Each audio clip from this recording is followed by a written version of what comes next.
નમસ્કાર વિદ્યાર્થી મિત્રો, welcome to the halogen institute. મિત્રો, આજે આપણે ચર્ચા કરવાની છે જીસેટ 2024ના સિલેબસ અને એ જે પરીક્ષા છે એ પરીક્ષાની પદ્ધતિ વિશે આપણે ચર્ચા કરવાની છે. તો સૌપ્રથમ આપણે ચર્ચા કરીએ કે પરીક્ષાની પદ્ધતિ, કેટલા માર્ક્સનું પેપર હશે, કેટલા પેપર આવશે અને કઈ રીતનું આવશે અને એમાં સિલેબસ શું હશે એની આપણે ચર્ચા કરવાની છે. તો આપણે શરૂઆત કરીએ જીસેટ 2024 જેની નોટિફિકેશન આવી ચૂકી છે, ફોર્મ જે છે એ ભરાવાના સ્ટાર્ટ થઈ ગયા છે અને જેની એક્ઝામની ડેટ જે છે એ છે આપણે એક્ઝામ ડેટ છે એ છે 1 ડિસેમ્બર, 1 ડિસેમ્બર 2024. તો આ છે જીસેટની એક્ઝામની ડેટ. મિત્રો, જીસેટમાં બે પેપર આવે છે, એક છે પેપર 1 અને બીજું આવશે પેપર 2. પેપર 1 જે છે એ દરેક ગમે તે વિષય હોય એ દરેક માટે કોમન પેપર રહેશે, જે ટોટલ 100 માર્ક્સનું પેપર રહેશે અને અહીંયા આપણે લખી લઈએ માર્ક્સ, ટોટલ 100 માર્ક્સનું પેપર રહેશે અને એમાં જે છે એ 50 MCQ રહેશે. તો મિત્રો, 100 માર્ક્સ અને 50 MCQ, તો 50 MCQ ની જે દરેક જે એક MCQ છે એ એક MCQ ના 2 માર્ક્સ લખી આપણે ગણીએ તો 100 માર્ક્સનું પેપર 1 રહેશે. ત્યાર પછી પેપર 2 જે તમારું હશે સબ્જેક્ટિવ. જે લોકો કેમેસ્ટ્રી છે બેઝિકલી એ લોકો માટે પેપર 2 આવશે કેમિકલ સાયન્સ. તો આજે આપણે વાત કરીશું પેપર 1 ની અને પેપર 2 માં કેમિકલ સાયન્સની. તો પેપર 2 જે છે એ તમારું આવે છે 200 માર્ક્સનું અને એમાં જે છે એ ટોટલ 100 ક્વેશ્ચન જે છે એ તમારે એટેમ્પ કરવાનો હોય છે, 100 ક્વેશ્ચન, 100 MCQ. જીસેટની પરીક્ષામાં કોઈ પણ પ્રકારનું નેગેટિવ માર્કિંગ નથી, એટલે કે તમે જે કંઈ ટીક કરશો જો સાચું હશે તો તમને માર્ક્સ મળી જશે અને જો ખોટું હશે તો એનો માર્ક્સ જે છે એ કટ થશે નહીં. તો આ થઈ ગયો પેપર 1 અને પેપર 2. ભાઈ, આ પેપર 1 અને પેપર 2 માટે સમય કેટલો મળશે? તો પેપર 1 માટે તમને સમય મળે છે 1 કલાક અને પેપર 2 માટે તમને સમય મળે છે 2 કલાક. ટોટલ આ જે પેપર છે એ 3 કલાકનું હોય છે.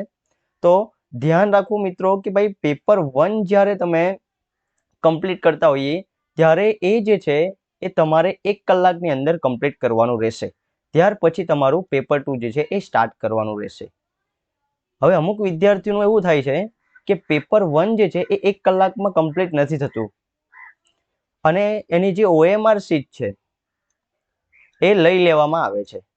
તો ધ્યાન રાખજો મિત્રો, પેપર 1 અને પેપર 2 તમારે યોગ્ય સમયમાં કમ્પ્લીટ કરવાનું રહેશે. પેપર 1 તમારે કમ્પ્લીટ કરવાનું રહેશે 1 કલાકમાં, 50 MCQ તમારે 1 કલાકમાં કમ્પ્લીટ કરવાનું રહેશે અને 2 કલાક, બીજા 2 કલાક જે છે એ તમને સબ્જેક્ટિવ માટે મળશે. તો આમ ટોટલ જે માર્ક્સ છે એ ટોટલ 300 માર્ક્સનું પેપર રહેશે, જેમાં 100 માર્ક્સનું જનરલ રહેશે અને 200 માર્કનું જે છે એ તમારું સબ્જેક્ટિવ રહેશે. તો આપણે સૌપ્રથમ વાત કરીશું પેપર 1 ની. ભાઈ, પેપર 1 જે છે એ દરેક માટે કોમન આવશે. તો એમાં કયા કયા ટોપિક્સ આવશે? તો પેપર 1 ની અંદર ટોટલ 10 ટોપિક છે. 10 ટોપિક, દરેક ટોપિકમાંથી 5 ક્વેશ્ચન પૂછવામાં આવે છે. 5 ક્વેશ્ચન, 5 ક્વેશ્ચન એનો મતલબ એવો છે કે કેટલા માર્ક્સનું પૂછવામાં આવે છે તમને? 10 માર્ક્સનું. તો એક યુનિટમાંથી, આ એકમ 1 છે એમાંથી કેટલા માર્ક્સનું પૂછવામાં આવશે તમને? 10 માર્ક્સ, એટલે કે 5 ક્વેશ્ચન જે છે એ પૂછવામાં આવે છે. તો પહેલો જે એકમ છે એ છે અધ્યાપન શિક્ષણ અભિયોગ્યતા, જેમાં તમારે અધ્યાપન વિશે વાંચવાનું રહેશે. શીખનાર, અધ્યેયતા, ભાઈ એની લાક્ષણિકતા કેવી છે, તરુણ અવસ્થામાં છે, પુખ્ત અવસ્થામાં છે. તો દરેક જે અધ્યેયતા, શીખનાર છે એની લાક્ષણિકતા વિશે તમારે અભ્યાસ કરવાનો રહેશે. એ જે અધ્યાપન છે એના પર કયા કયા પરિબળો અસર કરે છે? શિક્ષક અસર કરશે, વિદ્યાર્થી પણ અસર કરશે, સહાયક સામગ્રી, શૈક્ષણિક સવગડો કે ભાઈ સ્માર્ટ બોર્ડ છે કે નથી. તો આવી ઘણી બધી વસ્તુઓ. હા, મુખ્ય છે આ પર્યાવરણ અને સંસ્થા. ભાઈ, જે તમે સંસ્થામાં ભણો છો એનું આજુબાજુનું એટમોસ્ફિયર કેવું છે. તો એ આ થઈ ગયા અધ્યાપનને અસર કરતા પરિબળો. ત્યાર પછી ઉચ્ચ શિક્ષણની સંસ્થાઓમાં અધ્યાપનની પદ્ધતિઓ, કઈ પદ્ધતિઓ છે, આ ઇમ્પોર્ટન્ટ ટોપિક છે. પદ્ધતિઓમાંથી મોટે ભાગે ક્વેશ્ચન પૂછાતા હોય છે કે ભાઈ કયા કયા જે છે એ ઓનલાઈન આપણી પાસે કોર્સિસ છે, કઈ વેબસાઇટ છે, સ્વયંપ્રભા છે, મેસિવ ઓપન ઓનલાઈન કોર્સિસ છે. તો એના વિશે જે છે એ ક્વેશ્ચન આમાંથી પૂછાતા હોય છે. ત્યાર પછી કઈ જે સહાયક પ્રક્રિયાઓ છે, એ જે સહાયક એટલે કે અધ્યાપનમાં કઈ પ્રક્રિયા જે છે એ તમને હેલ્પ કરશે, તો એના વિશે જે છે એ માહિતી જે છે એ આમાં કરવાની રહેશે તમારે. ત્યાર પછી મૂલ્યાંકનની એટલે કે આપણે કઈ રીતે ટેસ્ટ જે છે એ ગોઠવી શકીએ. તો અધ્યાપનને શિક્ષણમાં અધ્યાપનને જે લગતો યુનિટ છે એ છે તમારો યુનિટ 1. યુનિટ 1માં આવશે 5 ક્વેશ્ચન, એટલે કે 10 માર્ક્સનું આવશે તમારું યુનિટ 1 ની અંદર. તો પેપર 1 પણ મિત્રો અગત્યનું છે, જે ટોટલ 100 માર્ક્સનું છે. તો યુનિટ 1 માંથી કેટલા ક્વેશ્ચન આવશે? 10 ક્વેશ્ચન આવશે, 5 ક્વેશ્ચન આવશે અને એ 10 માર્ક્સના આવશે. તો હવે આપણે વાત કરીએ યુનિટ 2 ની. યુનિટ 2 માં આવે છે સંશોધન અભિયોગ્યતા, એટલે કે આપણે વાત કરીશું આમાં રિસર્ચની. કેમ ભાઈ આ જરૂરી છે આ ટોપિક? પહેલા તો આ જે જીસેટ ની એક્ઝામ છે એ આસિસ્ટન્ટ પ્રોફેસર બનવા માટેની એક્ઝામ છે, જેમાં કોલેજમાં તમને ટીચિંગ કરવાનું આવશે, પ્લસ તમારી પાસે સંશોધન અભિયોગ્યતા એટલે કે રિસર્ચની પણ માહિતી હોવી જોઈએ. તમારે રિસર્ચ પણ આગળ કરવાનું છે, તો જેથી કરીને આ જે બે ટોપિક જે છે એ પેપર 1 માં આવશે. તો સંશોધન ભાઈ રિસર્ચ શું છે, રિસર્ચની કઈ પદ્ધતિઓ છે, થીસિસ છે, શોધ નિબંધ છે, જે રિસર્ચ પેપર જે છે એ કઈ રીતે લખવા, રિસર્ચ પેપર જે રિસર્ચની જે ઇન્ફોર્મેશન છે કઈ રીતે તમારે મેળવવાની, કઈ વેબસાઇટ પરથી મેળવવાની, જર્નલ શું છે, તો એ બધી માહિતી જે છે એ તમને આ સંશોધન અભિયોગ્યતામાં આવશે. તો આ થઈ ગયો એકમ 2. આમાંથી પણ કેટલા ક્વેશ્ચન પૂછાશે? 5 question and 10 marks. 10 માર્ક્સના સવાલ પૂછાય છે આમાંથી સંશોધન અભિયોગ્યતામાંથી. તો આ થઈ ગયો યુનિટ નંબર 2. હવે આપણે વાત કરીએ યુનિટ નંબર 3. યુનિટ નંબર 3 માં શું આપેલું હશે? તમને એક ફકરો આપેલો હશે. એ ફકરો જે છે એ તમારે વાંચવાનો રહેશે. હવે બેઝિકલી આમાંથી ફકરામાંથી કેટલા ક્વેશ્ચન આવશે? 5 ક્વેશ્ચન આવશે. હવે તમે આ જે એકમ યુનિટ નંબર 3 છે એને ઇઝીલી લઈ લો છો.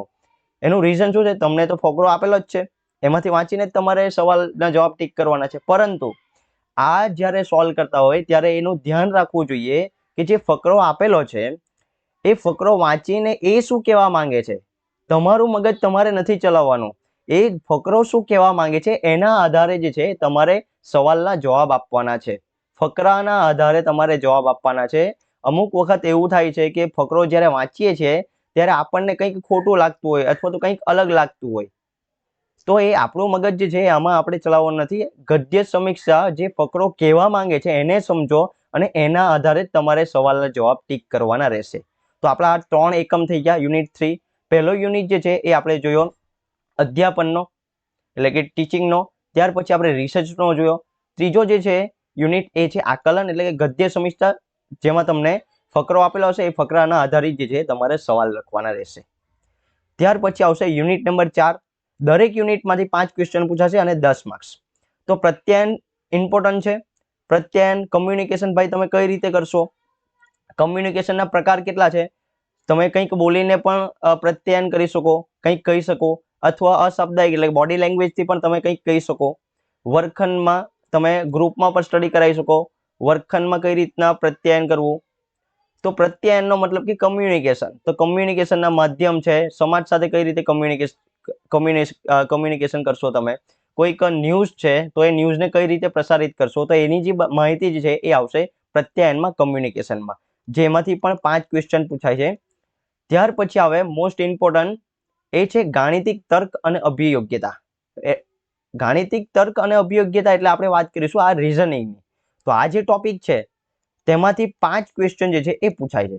તો આ તમે મેથ્સ અને રીઝનિંગ જો કરતા હોય, મેથ્સ અને રીઝનિંગ, તો તમારા ટોટલ 5 ક્વેશ્ચન અને 5 ક્વેશ્ચન એટલે કે 10 ક્વેશ્ચન થઈ ગયા. 10 ક્વેશ્ચન એટલે 20 માર્ક્સનું થઈ ગયું. આ જે 2 યુનિટ છે એ ઇમ્પોર્ટન્ટ યુનિટ છે. તમારા જીસેટના પેપરના આ 20 માર્ક્સ છે તમારા 2 યુનિટ, ગાણિતિક તર્ક અને અભિયોગ્યતા અને તાર્કિક તર્ક એટલે કે રીઝનિંગ એબિલિટી અને મેથેમેટિક્સ. તો મેથ્સ અને રીઝનિંગ આ ઇમ્પોર્ટન્ટ ટોપિક્સ છે બંને. હવે આપણે એવું વિચારીએ છીએ કે ભાઈ આ મેથ્સ અને રીઝનિંગ તો ઇઝી છે, આપણને આવડી જશે, પરંતુ એક્ઝામમાં જે છે એ ક્વેશ્ચન જે છે સોલ્વ થતા નથી. તો આના માટે તમારે વ્યવસ્થિત રીતે આ જે યુનિટ છે એનો અભ્યાસ કરવો પડશે કે ભાઈ તર્ક જે છે એના પ્રકાર કેટલા, અંક શ્રેણી એટલે કે નંબર શ્રેણી, અક્ષર શ્રેણી ABCD, સાંકેતિક ચિહ્ન આપેલા હોય, સંબંધો પૂછે, લોહીના સંબંધો છે એ પૂછે, ગાણિતિક અભિયોગ્યતામાં તમને સમય અંતર, આ મોસ્ટ ઇમ્પોર્ટન્ટ ટોપિક છે, સમય અને અંતર, આખો એક ચેપ્ટર છે સમય અને અંતર. ત્યાર પછી અપૂર્ણાંક, ગુણોત્તર પૂછે, ગુણોત્તર પ્રમાણ અને આ પર્સન્ટેજ, નફો ખોટ છે, વ્યાજ વટાવ છે, સરાસરી છે. તો આ બધું આવશે મેથ્સમાં.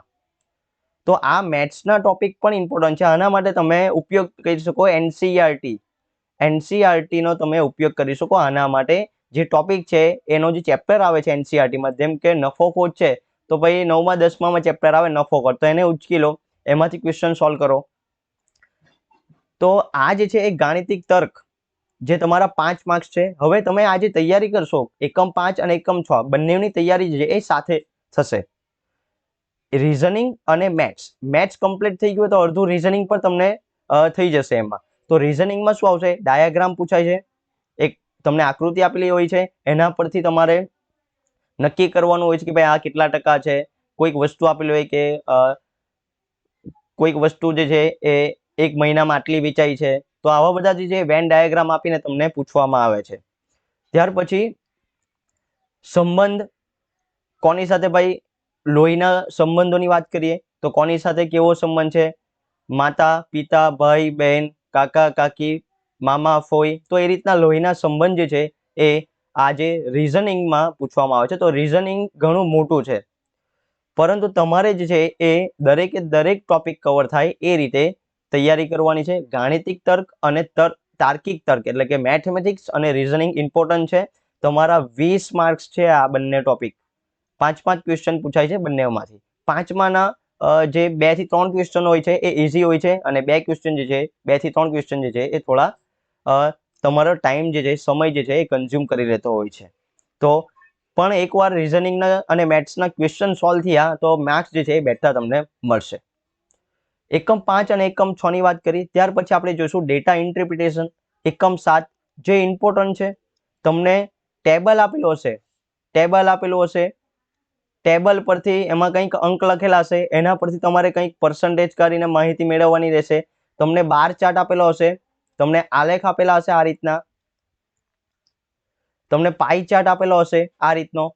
તો આ જે માહિતી આપેલી છે એના પરથી તમારે માહિતીના સ્ત્રોત પરથી તમારે એનું અર્થઘટન કરવાનું છે તમારે કે ભાઈ આ કેટલા પર્સન્ટેજ છે, કેટલા રૂપિયા છે. તમને કંઈ પણ વસ્તુ આમાંથી પૂછી શકે. તો તમારે કરવાના છે બાર ચાર્ટ, સ્તંભાલેખ, વર્તુળાલેખ, ટેબલ ચાર્ટ અને રેખિક ચાર્ટ. બેઝિકલી ધારો કે ટેબલ ચાર્ટ પૂછાયો તો મોટે ભાગે એવું હોય છે કે ટેબલમાંથી 5 ક્વેશ્ચન જે છે એ ટેબલે સોલ્વ કરો એટલે તમને મળી જતા હોય છે. પણ હવે એવું ચાલુ કર્યું છે કે ભાઈ ક્વેશ્ચન કેટલા પૂછવાના છે, ડેટા ઇન્ટરપ્રિટેશનમાંથી 5 ક્વેશ્ચન પૂછવાના છે. તો તમને એક ટેબલ આપે એમાંથી 2 ક્વેશ્ચન પૂછે, બીજું ટેબલ આપે એમાંથી 2 ક્વેશ્ચન પૂછે, એક પાઈ ચાર્ટ આપે એમાંથી 1 ક્વેશ્ચન પૂછે. તો આ રીતે સેપરેટ કરી અને ડેટા ઇન્ટરપ્રિટેશનમાં જે છે એ ક્વેશ્ચન પૂછાતા હોય છે. તો આ થઈ ગયો એકમ 7. હવે આપણે આગળ વાત કરીએ એકમ 8ની. એકમ 8 જે છે એ આઈસીટી છે. આઈસીટી એટલે કોમ્પ્યુટરની વાત કરવાની છે આપણે કે ભાઈ આઈસીટી જે છે, પહેલા તો તમને કોમ્પ્યુટર વિશે ખ્યાલ હોવો જોઈએ.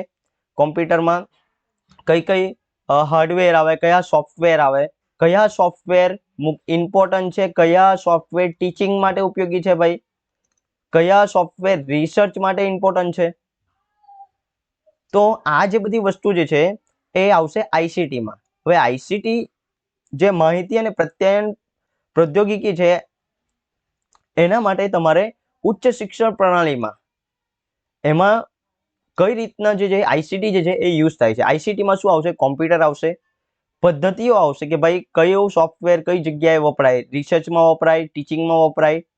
પછી એની અલગ અલગ જે તમારા વેબસાઇટ છે કે ભાઈ આ વેબસાઇટથી આ ઉપયોગ થાય, તો એ જે છે એ પણ આઈસીટીમાં આવે. તો આના જે છે એ 5 ક્વેશ્ચન હોય છે આઈસીટીમાં કોમ્પ્યુટરના. હવે આગળ વધીએ આપણે 9મા નંબરનો જે એકમ છે એમાં શું આવશે, લોકો, સમાજ, વિકાસ અને પર્યાવરણ. એમાં મુખ્યત્વે પર્યાવરણની જે સમસ્યાઓ છે, જેમ કે મોટામાં મોટી સમસ્યા છે પ્રદૂષણ. પ્રદૂષણમાં કઈ પ્રદૂષણ આવશે ભાઈ, તો આપણે વાત કરીએ વાયુનું પ્રદૂષણ છે, પાણીનું પ્રદૂષણ છે, ભૂમિનું પ્રદૂષણ છે. તો આવા બધા જે પ્રદૂષણ છે એ પર્યાવરણીયની એક મોટી સમસ્યા છે. બીજું, હાલના સમયમાં પર્યાવરણીય સંરક્ષણ ધારો, પર્યાવરણ સંરક્ષણની ધારો વિશે તમારે કઈ ધારો પસાર કરવામાં આવ્યો, કઈ જગ્યાએ પસાર કરવામાં આવ્યો, કયા આંદોલનો થયા, પર્યાવરણને બચાવવા માટે ઘણા આંદોલનો થયેલા છે, તો એની પણ તમારે માહિતી આમાં વાંચવાની રહેશે. પછી પ્રદૂષણથી ભાઈ માનવ સ્વાસ્થ્ય ઉપર કઈ કઈ અસર પડે છે, કે ઘણા બધા પ્રદૂષકો જે છે એ હાલના સમયમાં છે, તો એનાથી માનવ જે છે એના સ્વાસ્થ્ય ઉપર કઈ રીતની અસર જોવા મળે છે. ત્યાર પછી કુદરતી અને ઉર્જાના સ્ત્રોત, સૂર્યપ્રકાશ છે, મોટો ઉર્જાનો સ્ત્રોત છે, પવન ઉર્જા છે. તો ઉર્જાના સ્ત્રોતો વિશે પણ આ લોકો, સમાજ, વિકાસ અને પર્યાવરણમાં આપણે ચર્ચા કરવાની છે. તો સમાજમાં કઈ રીતનો વ્યવહાર છે, કઈ રીતના આપણે સમાજનો વિકાસ કરી શકીએ એની વાત કરવાની છે. પર્યાવરણને આપણે કઈ રીતે બચાવી શકીએ, એનો કઈ રીતે ઉપયોગ સારી રીતે કરી શકીએ, તો એના માટે સરકારે વિવિધ ધારાઓ પસાર કરેલા છે. તો એની માહિતી જે છે એ આવશે તમારા એકમ નંબર 9માં. અને લાસ્ટમાં આવશે ઉચ્ચ શિક્ષણ પ્રણાલી. ઉચ્ચ શિક્ષણ પ્રણાલીમાં કે ભાઈ 11-12 પછી આપણે કઈ જગ્યાએ કઈ કોલેજમાં એડમિશન લઈએ છીએ, એ કોલેજ કઈ કોલેજ છે, કોઈ યુજીસી રેકોગ્નાઇઝેશન છે કે નથી, યુજીસી ની સંસ્થા જે છે એ ક્યારે, કઈ સાલમાં, તો આવા બધા ક્વેશ્ચન જે છે એ આમાં ઉચ્ચ શિક્ષણ પ્રણાલીમાં પૂછાતા હોય છે. તો અહીંયા નોંધ આપેલી છે સિલેબસની અંદર કે ભાઈ દરેક એકમમાંથી 5 પ્રશ્નો પૂછવામાં આવશે અને દરેક પ્રશ્નોના કેટલા ગુણ રહેશે? 2 ગુણ રહેશે.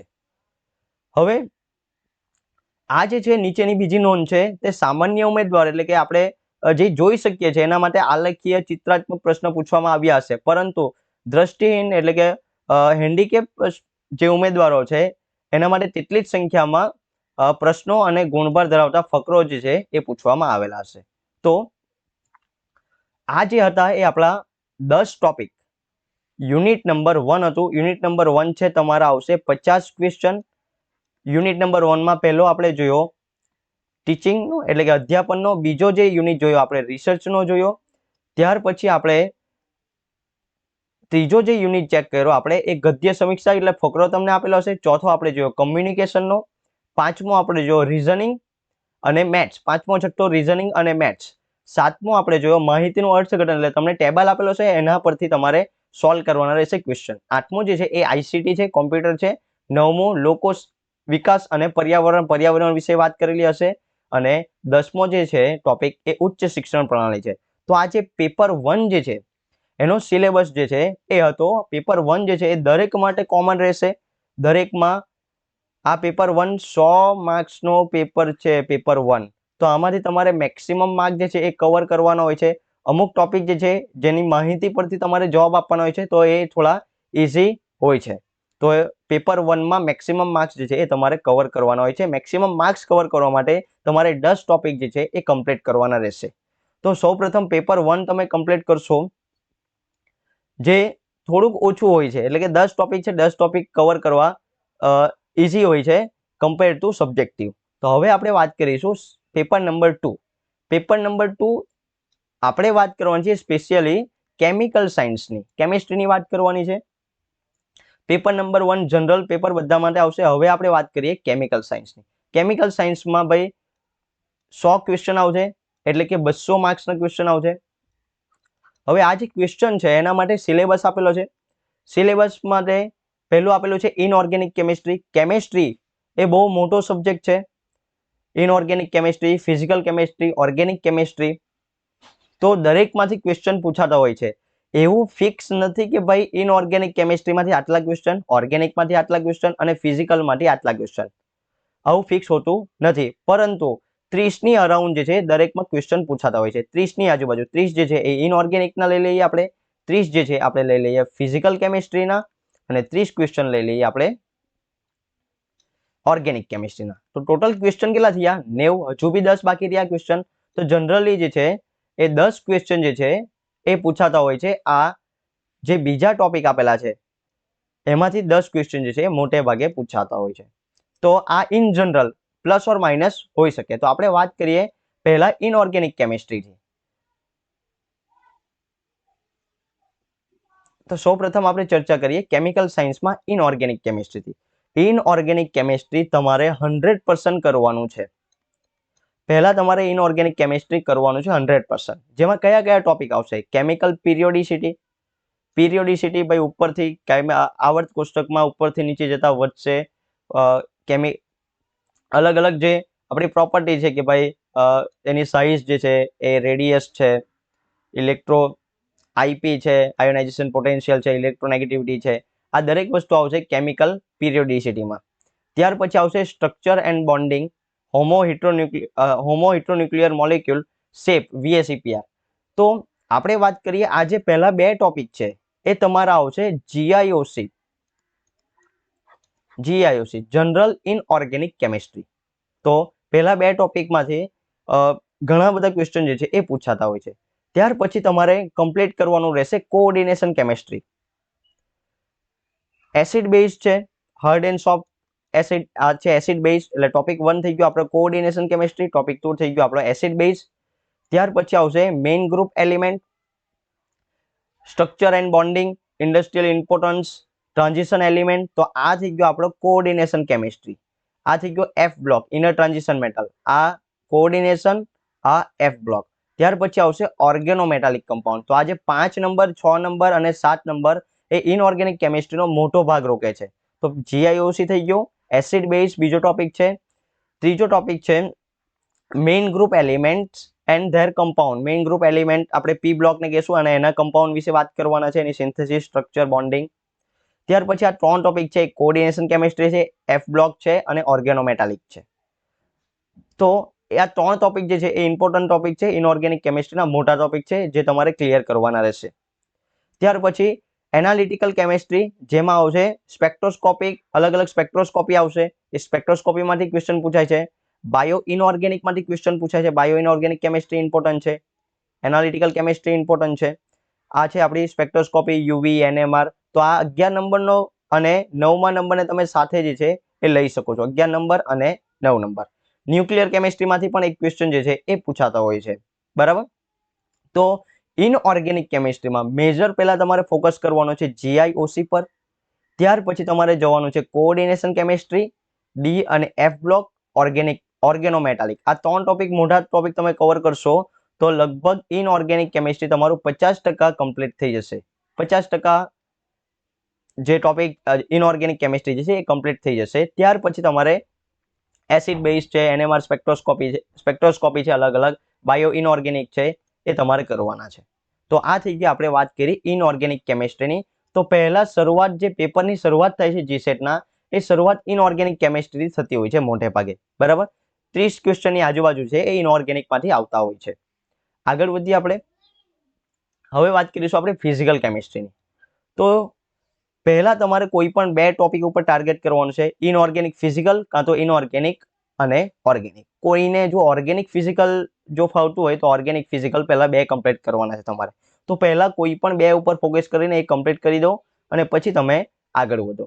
તો ફિઝિકલ કેમિસ્ટ્રીની વાત કરીએ તો ફિઝિકલ કેમિસ્ટ્રીમાં બે મોટા ટોપિક છે. એક ક્વોન્ટમ મિકેનિક્સ છે, આ જે છે એ આવશે ક્વોન્ટમ મિકેનિક્સમાં. પછી આવશે એટોમિક સ્પેક્ટ્રોસ્કોપી. ત્યાર પછી chemical bonding in diatomic elementary concept, MO theory, VB theory, આ જે છે એ ફિઝિકલ કેમિસ્ટ્રીમાં આવશે. પરંતુ MO અને VB જે છે એ આપણે GIOCમાં જોઈ લેતા હોઈએ છીએ ઇનઓર્ગેનિક કેમિસ્ટ્રીમાં. ત્યાર પછી આ ઇમ્પોર્ટન્ટ ટોપિક છે chemical application of group theory, symmetry and group theory. આ સાથે ભણવાનો હોય છે. ફિઝિકલ કેમિસ્ટ્રીનો ટોપિક છે સિમેટ્રી અને ગ્રુપ થિયરી, જેમાંથી દર વખતે ક્વેશ્ચન જે છે એ પૂછાતા હોય છે. તો આમાં ઇમ્પોર્ટન્ટ ટોપિક કયા? Quantum mechanics. ત્યાર પછી આપણે વાત કરીએ તો સિમેટ્રી એન્ડ ગ્રુપ થિયરી. ત્યાર પછી આપણે વાત કરીએ તો આ થર્મોડાયનેમિક. આમાંથી ઘણા ક્વેશ્ચન પૂછાતા હોય છે. તો થર્મોડાયનેમિક અને સ્ટેટિસ્ટિકલ થર્મોડાયનેમિક. તમારે કયા કયા ટોપિક ફિઝિકલ કેમિસ્ટ્રી જો કરવું હોય તમારે તો કયા કયા ટોપિક પહેલા કમ્પ્લીટ કરવાના રહેશે? પહેલા તમારે કમ્પ્લીટ કરવાનું રહેશે ક્વોન્ટમ અને થર્મોડાયનેમિક્સ અને ગ્રુપ થિયરી. ત્યાર પછી આપણે વાત કરીએ મોલેક્યુલર સ્પેક્ટ્રોસ્કોપીની. પહેલો ટોપિક તમારે ક્વોન્ટમ, બીજો લઈ લો થર્મોડાયનેમિક્સ. આ બે મોટા ટોપિક છે, ખૂબ મોટા ટોપિક છે. જો તમારે ફિઝિકલ કેમિસ્ટ્રી ન કરવું હોય તો સિલેક્ટેડ ટોપિક કરવા હોય અને ઓર્ગેનિક કેમિસ્ટ્રી આખું કરવું હોય તો સિલેક્ટેડ ટોપિક માટે ઇલેક્ટ્રોકેમિસ્ટ્રી છે, જેમાંથી 1-2 ક્વેશ્ચન પૂછાતા હોય છે, ઇઝી છે ઇલેક્ટ્રોકેમિસ્ટ્રી. ત્યાર પછી કેમિકલ કાઇનેટિક છે, ત્યાર પછી સોલિડ સ્ટેટ છે. તો આવા જે નાના નાના ટોપિક છે એ તમે કરી શકો. સોલિડ સ્ટેટ છે. પોલિમર કેમિસ્ટ્રીમાંથી દર વખતે એક ક્વેશ્ચન પૂછાય છે અને ડેટા એનાલિસિસમાંથી દર વખતે એક ક્વેશ્ચન પૂછાય છે.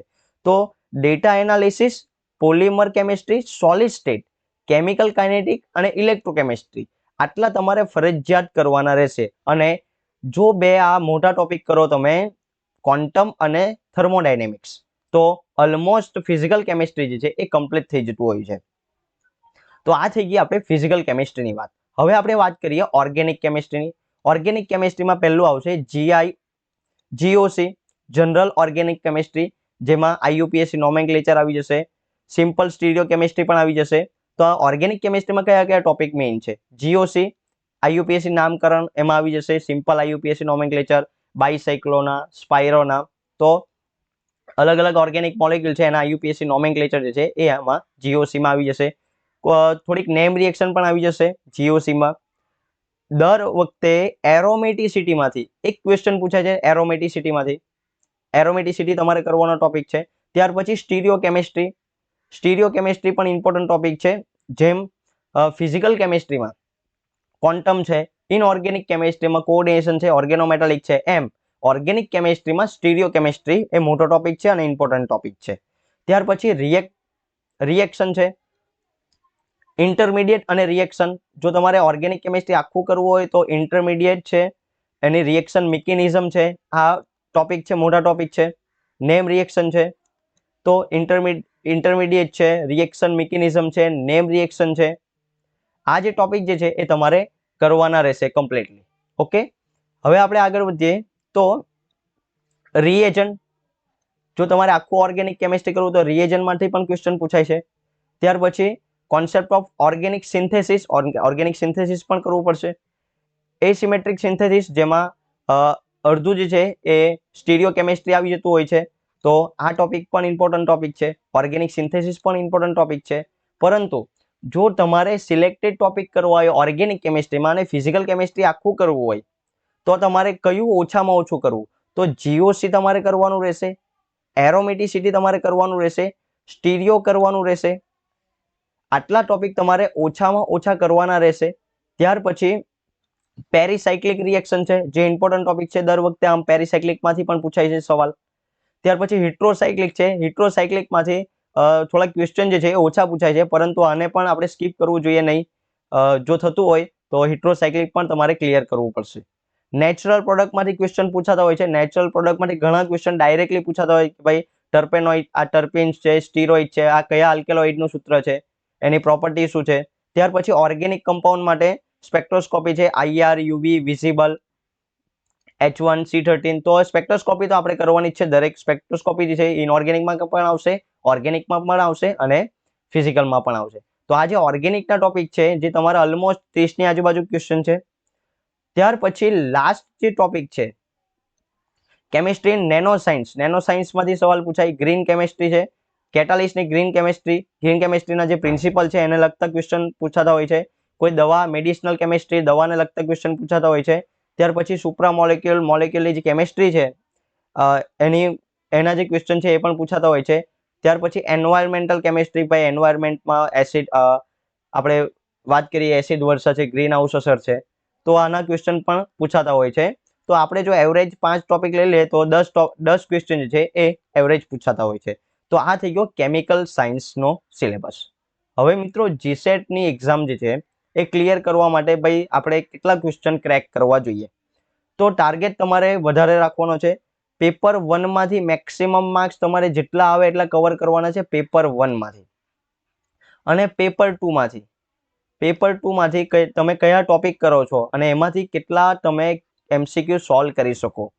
તો આપણે જો જનરલ વાત કરીએ તો કેટલાનો ટાર્ગેટ તમારે રાખવાનો છે? તો પેપર જે છે એ ટોટલ 300 માર્કનું છે. મેરિટ જે બનતું હોય છે એ અલગ અલગ કેટેગરીનું અલગ અલગ મેરિટ બનતું હોય છે, પણ આપણે કેટેગરી નથી જોવી, આપણે કોમન મેરિટની વાત કરીએ તો તમારો ટાર્ગેટ જે છે 160ની આજુબાજુનો રાખવાનો રહેશે.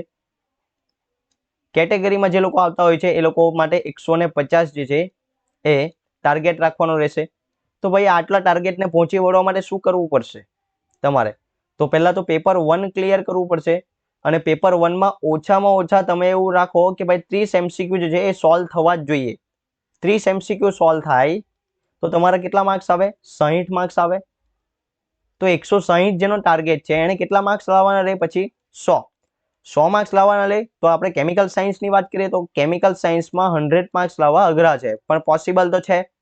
એનો મતલબ એવો છે કે દર બીજો MCQ તમારો સાચો પડવો જોઈએ. 100 MCQ છે એમાંથી તમારે કેટલા MCQ સાચા પડવા જોઈએ?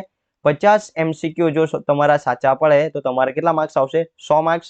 અને આનો આ જે છે 30 ક્વેશ્ચન સાચા પડે તો કેટલા માર્ક્સ થઈ ગયા? 160. અને 160 તમે મેરિટમાં અંદર આવી શકો.